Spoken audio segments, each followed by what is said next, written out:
So today in this video, we're going to be talking about and demonstrating transferring of instruments. So when we transfer instruments, the doctor is always going to have an instrument, and me as the assistant, I will always have multiple things in my hands. That's called four-handed dentistry. Doctor's going to have two, I'm going to have two. It's going to be a lot in the works. So when we're transferring instruments, we have to get the gist of it down to understand and know how to do it in order to do it smoothly. So first thing is the doctor is always going to grab their instrument on the working end, which is pretty close to the area that they're going to be using that instrument.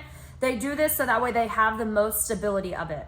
As the assistant, the instrument that I'm going to transfer to the doctor next will always be one, transferred here in this transfer zone, never over the patient's face. And two, when I'm transferring, I'm always going to grab on the non-working end back here. So since I know the doctor is going to be using this end, I need to grab it back here. If I grab here, when I go to transfer my instrument, all we're going to do is clash. So very important to always grab on the non-working end and to pass over that transfer zone area. When I go to pass instruments, something I like to tell students to do is to use the I love you sign or the Spider-Man sign.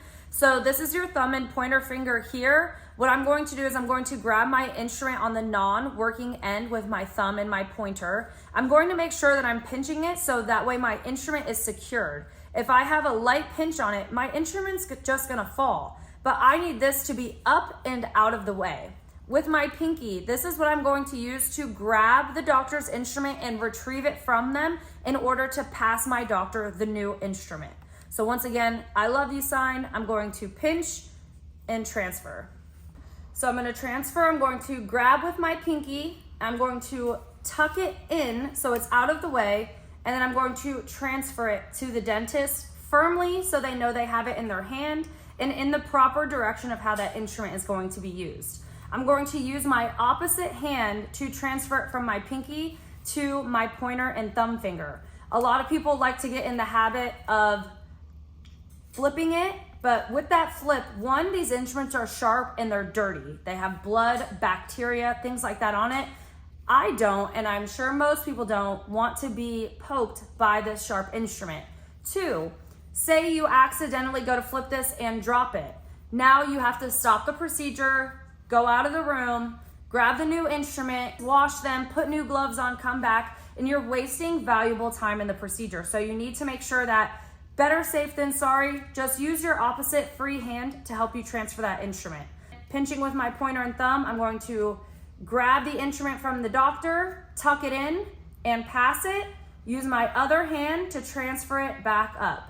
So grab, pass, transfer, up. Grab, pass, transfer, up. Grab, pass, transfer, up. So when we are working with multiple instruments, so say you have an HVE in your hand, two instruments, you have a lot going on in the procedure. So I'm still going to transfer my instruments in the same way. So I'm still going to grab, pass. Instead, I'm just going to transfer my other instrument that's in my additional hand over and then place the instrument I just grabbed from the dentist into this hand. So I'm going to grab, pass, transfer, and transfer. Grab, pass, transfer, and transfer. Grab, pass, transfer, transfer. A lot of times this instrument is not going to be the same one that's used over and over again. You might need to grab another instrument off of a tray and set it down. And you can do that. You can grab, pass, and transfer with multiple at a time. It's really up to you and your preference and your doctor. 9 times out of 10, they are going to be going at a good pace in order to be able to transfer these instruments. It's not going to be a super quick thing that you're doing every 5 seconds. So you don't need to worry about transferring them quickly, but you need to be sure that you're transferring them effectively so that way you're not dropping it and you're not wasting time while the patient's here in the chair.